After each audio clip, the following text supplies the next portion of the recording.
Hi, Be the Bridge community. What you're about to listen to is a Facebook Live interview that we had in the past that we thought that would be helpful for this season in our country.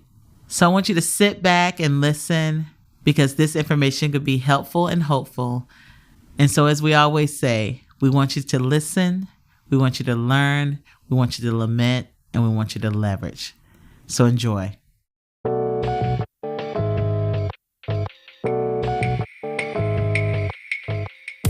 You're listening to Sounds of Justice, a Be the Bridge podcast. Hello, I think we are live now. Welcome to everyone who is joining us. You are joining Be the Bridge. My name is Gina Fimble, and I'm an ambassador with Be the Bridge. It is truly our pleasure to welcome Matthew Horace. We have been so excited about this interview. Matthew Horace wrote a powerful book called The Black and the Blue. The cop reveals the crime, racism, and injustice in America's law enforcement. Mr. Horace has been a law enforcement officer at the state, federal, and local level for nearly 30 years. So welcome, Mr. Horace. Good evening. How are you? I'm good. Here is your book, and I hope that everyone will get a copy. It has been very eye-opening to me, a very powerful book. One of the more popular books in our group is Brian Stevenson's Just Mercy, which reveals a lot of the problems within the criminal justice system. And I think that your book is just as powerful in revealing all the reform that needs to happen within our policing system. So I thought we could kick it off by perhaps, if you wouldn't mind, to read a segment of your book for us. Well, I will. Well, thank you very much, and thanks for having me on tonight. I am a cop. Make no mistake about it. I've been a part of the best and the worst that my noble profession represents. I've worked hard and played hard, true to cop culture. I've been in sports leagues with cops. I've eaten, drunk, and worshiped with cops. I've picnicked, partied, and celebrated with cops. I've cried with cops. And when some of us have died, a part of me has died with them. I pursued bad guys and protected communities in every state of the country, even Guam, and at nearly every level of law enforcement. I've held lots of titles. I was a police officer, a federal agent, a senior executive. I've headed task forces, conducted trainings, overseen high-risk operations, coordinated multi-state investigations and more. Still at my core, I'm just a cop, one of the hundreds of thousands of men and women who have at some point taken an oath to protect and serve the people of this great nation. So even as a cop, I am the Black child who was told by loving parents that no matter how absurd the reason for the stop by police, no matter what insults are hurled my way, no matter what degradation I'm subjected to submit so that I could make it home alive. I am Tamir Rice, a 12-year-old boy playing a decades-old game of imaginary cops and robbers with a toy gun. It was given to him by a relative. The police were called, and Rice was shot dead within 2 seconds of the officer's arrival. When I started writing this book, a friend, former chief of police in New York City, I told him that I wanted to make a point and I didn't want to minimize the risks that officers face. While I understand the frustrations of African Americans and others, I want to make sure people know and understand how difficult a job policing can be. My friend turned to me and said, Black people know how hard the job is. What they don't understand is how is it that we, the police, are never wrong. They don't understand how in case after case, a person is shot and killed by police, but the police are never at fault. They're never wrong. The need to address the subject of police and race has been brought into sharper focus recently by the Black Lives Matter movement. I hope that the Black and Blue can add value to this process. That's very powerful. Thank you. So can you just briefly tell us, why did you write this book? Like, how did it come to life? Well, there was a period probably during 2015 where there seemed to be incident after incident after incident. And at the time, I was serving in the capacity of a full-time contributor to CNN. And the calls initially were once a month, twice a month. And for a while, it was almost like every week, if not several times a week, another shooting, another Black male victim. So we started analyzing them holistically. And I just felt that I had the platform, the timing, and the subject matter to go ahead and tackle this very tough issue. So what has been the response of the book so far? Well, from people who have actually read the book, the response has been amazing on all sides of the aisle. People who I'm familiar with have called and emailed and responded in a very positive way. A lot of the people who have responded in a negative way haven't actually read the book.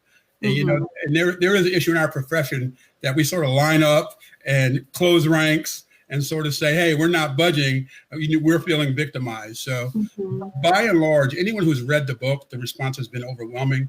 And, it's been an emotional journey for me. Yeah, I bet. I mean, you truly have such a unique perspective because you are both a Black man in America, but you also were a law enforcement officer. So you really have an inside view into the policing system. So do you believe that our policing system is inherently biased? I think there are things about it and things about our hiring, recruitment, and best practices that cause bias to manifest itself in a negative way in policing.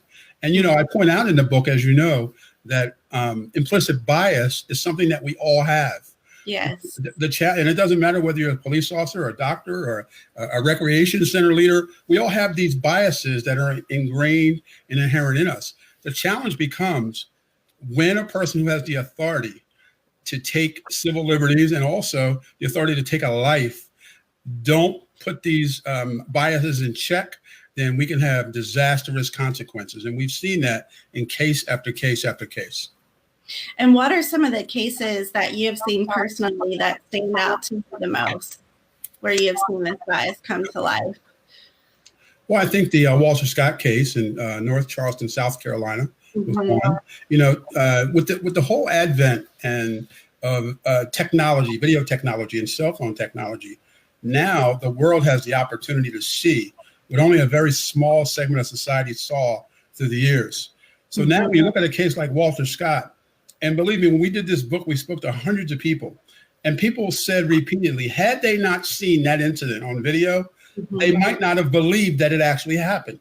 So video has been a good thing, a bad thing, but it's definitely been a game changer for the way the public perceives law enforcement, and now the way law enforcement perceives the public, because now video technology has led to officers wearing body cameras and the like. So we're seeing more now in a very visual way than we ever did in the past.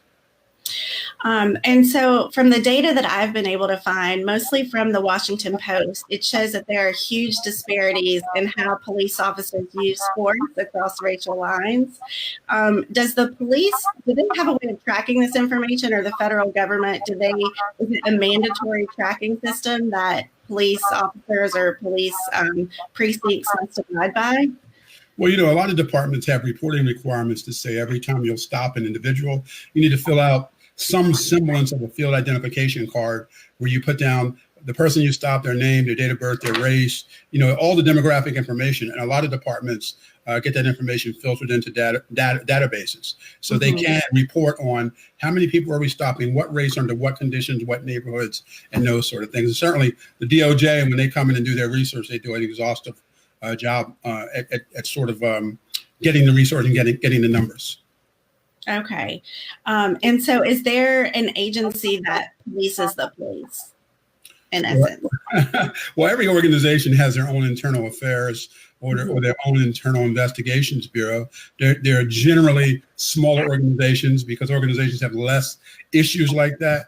But, when something rises to the level of having your organization being placed under a Department of Justice consent decree, there has to have been incident after incident after incident. So as we see now, departments like New Orleans was under a consent decree, Baltimore was under a consent decree, Chicago's under a consent decree, and other departments, because they haven't been able to police themselves ultimately.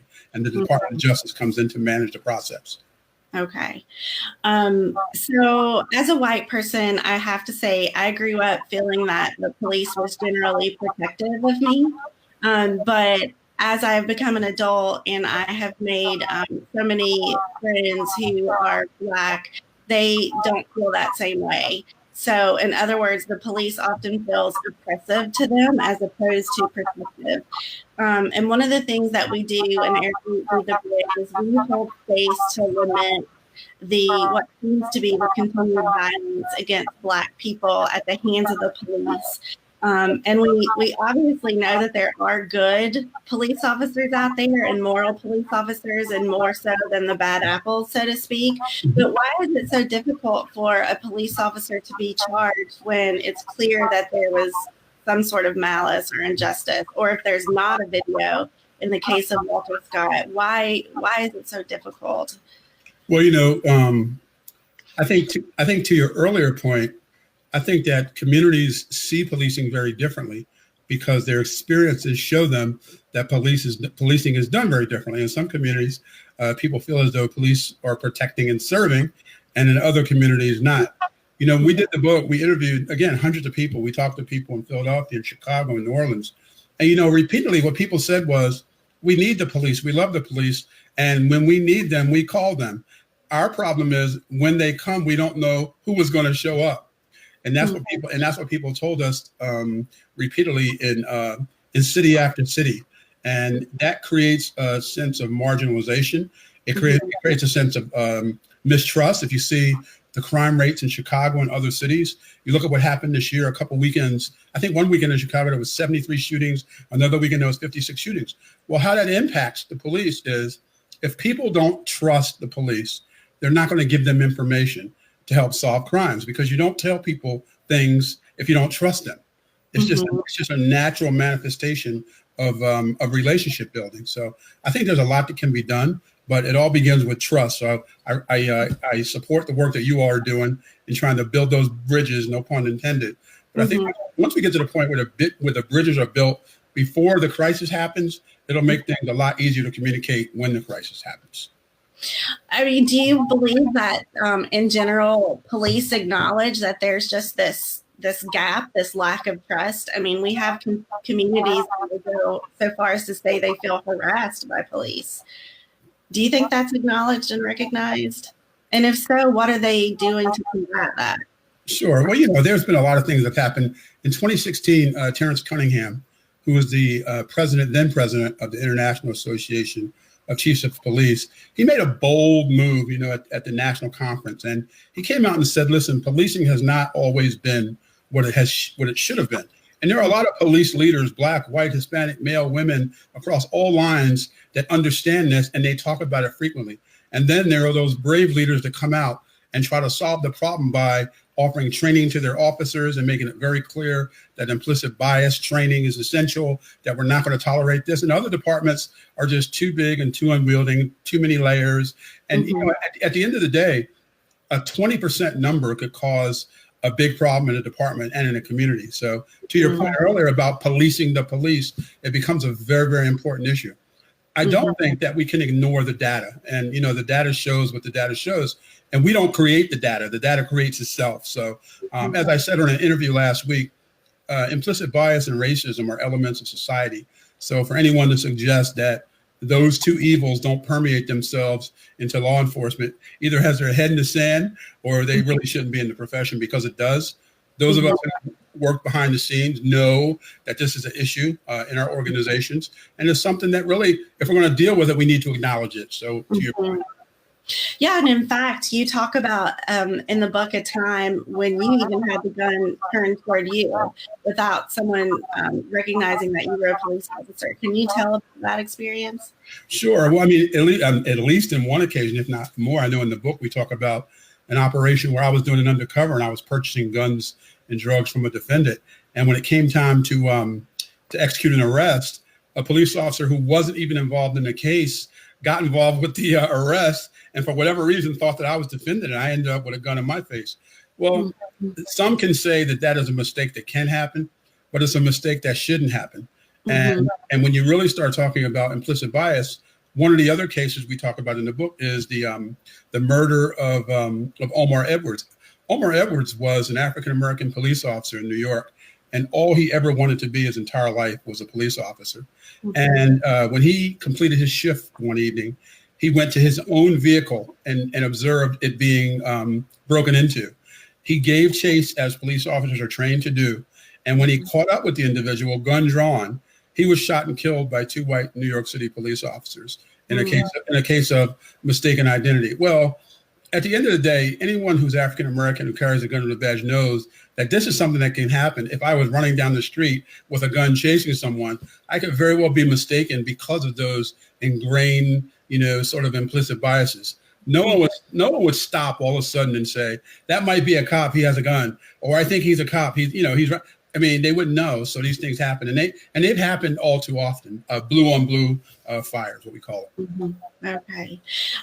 In your book, you do a deep dive about Ferguson. You talk about Ferguson a lot. And after the shooting of Michael Brown in 2014, the Justice Department did an investigation, and they found a pervasive pattern of racial bias within the police and the court system in Ferguson, including targeting Black people for stops and arrests and use of force. Do you think that is typical in most communities? Do you think that Ferguson is typical? Well, I think that the issues are different in every community. Now, what stands out about Ferguson, and you were talking about what you're talking about, the outcomes and what the result of policing showed us. But in Ferguson, the investigation also shown that for years there was this system of taxing and fining and arresting and issuing warrants for members of the public for very small things. There was also situations in Ferguson where someone get arrested for one thing and be charged with 10 or 12 violations. And what that caused people to be sort of indentured to financial conditions that were caused by bad policing. The other thing in Ferguson, so there's 2 issues you're talking about. One is policing, but the other one is the management. So in Ferguson, you also had government leaders, finance directors, mayors, and others that were implicit in the problem. And they were creating this environment where police felt as though revenue was the driving factor for their policing. And in this case, it was at the detriment to the African-American community. But in many cases, it may not be. So what we like to make clear in the book is that it's not just one cop or 3 cops or 4 cops. Cops, they don't create their own strategic plans. They're directed to do policing in a certain way, and they're incentivized by the outcomes of policing. So that's something that needs to be looked at on a broader scale. And that's why I believe that police reform is necessary. And what would you say would be like the 3 major areas that you would target for police reform? We would recruit hiring. We would target hiring, recruitment, and accountability. Mm-hmm. Yeah, you talk a lot about this notion of a toxic brotherhood within policing and police culture. Can you just elaborate on that a little bit? Well, one of the things that, most of us that come on the job, and I just had this discussion with someone today, the truth of the matter is we come on the job whenever it is we do. And in many cases, training officers sort of dictate how you sort of come on and learn how to execute policing strategies. And in my case, in other cases, police officers are told at the very beginning, number 1, what happens in this car stays in this car. And number 2, we don't tell on each other. It's just one of those written, or it's not a written code, it's an unwritten code. And the reason why that happens is because we believe that we're the only ones that understand what we go through in this difficult job that we do that everyone can't do. So therefore, we don't tell on other cops. So a lot of organizations are very deep and strong in that culture. Some organizations are not, and some organizations it's the opposite. You are incentivized when you tell on other cops because the risk is far too great than the benefit. And what are some of those cities that incentivize officers to speak out if they see injustice? And have you found that it's helped? Well, sure. If you look at a situation like New Orleans with former Superintendent Harrison in New Orleans, him and his staff really turned around the department that had a criminal culture. It wasn't just 1 bad cop or 2 bad cops. New Orleans had police officers who murdered people and raped people. And, when Hurricane Katrina happened, there were just unsolicited murders on the street by police officers. Mm-hmm. Michael Harrison has done a lot to incentivize officers, and he's also made it an issue where if you see something and don't tell, you're as accountable as the person who commits the act. So he's done some things. And then there's some other departments that have done things related to officer wellness and ensuring that departments are looking out for their police officers' wellness. If you see people going down a wrong rail, somebody needs to step in and yank them back into, control, whether it be because they're having lifestyle issue problems or financial challenges. You just can't let people who need to show compassion and empathy to members of the public just go out on their own, especially if they start to have issues that impede their judgment, shall we say. Mm-hmm. So what is the hope here? I mean, how will this change? Is this something that needs to be regulated at the federal level? It seems like there's just a wide variety, like one precinct could be good, another not doing such a great job. So how do we get more consistency across the board? Well, some people have called for national policing standards. That's very difficult in the world we live in because of home rule. Counties and towns and states want to have the ability to manage their own challenges, right? And I've called for, and other law enforcement leaders have called for national hiring standards. Currently, you can right now, as we sit here, I'm in Louisiana, right? And in Louisiana, things could be, in other words, when you get on the job, can you be hired at 19, 20, 21? Or do we need to wait till people have life experience? And do they need to be 25 years old before they become a police officer? Do you have to take a polygraph or not take a polygraph? Do you need college or do you not need college? Should you have been in the military? There are so many different hiring standards all around the country that you get a different type of recruit everywhere you go. So some in New Jersey, I remember where I worked, you couldn't give polygraph examinations for pre-employment. Well, polygraph examinations are normal and customary for policing, where you need people to have integrity that's beyond reproach. Mm-hmm. Some departments don't do it, though. Right. So what does an average citizen do if they recognize that there is implicit bias in the system and that there is police brutality, that there is crime and injustice? What does someone like me, I mean, I'm a stay-at-home mom. How in the world would I change that? Right. Well, it depends on your trust in the system. I would say in general terms, every police department has an internal affairs bureau. You can write a letter, send a link to a video, ask to speak to someone in the upper level chain of command.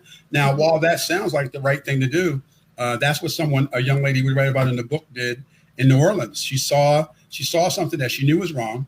She reported it to the New Orleans Police Department, and she ended up being killed by a street thug that was hired by a detective in the New Orleans Police. So depending on where you live and depending on how much you trust the system is really going to guide how you deal with that issue.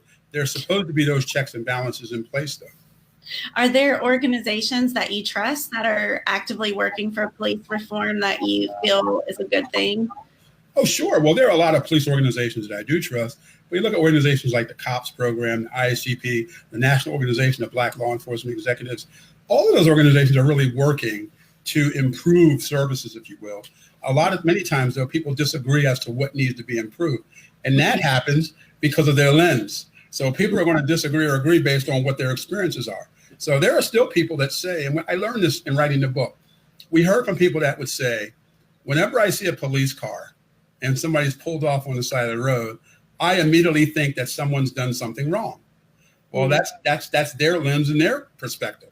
And then you hear from other people that say, every time you see someone pulled off on the side of the road, they stop to look to make sure everything is okay and make sure the police are doing what they're supposed to do. So it just all depends on the lens that people bring to the table. Mm-hmm. Is there any that you would like to mention here? I mean, if someone wanted to financially contribute or just to get more involved in an organization that's working for police reform, where will they start? Well, I think there are a lot of organizations. Your organizations are a great example because, with grant money, organizations can work with police organizations to sort of create that bridge of communication.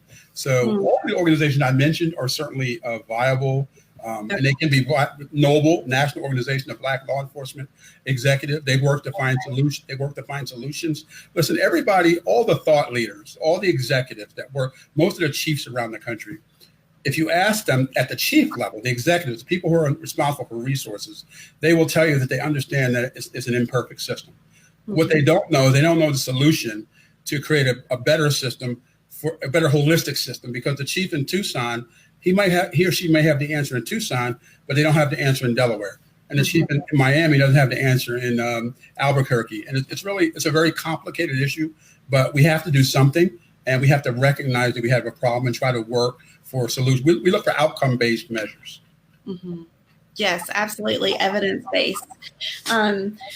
Mr. Horace, I just want to thank you for your book.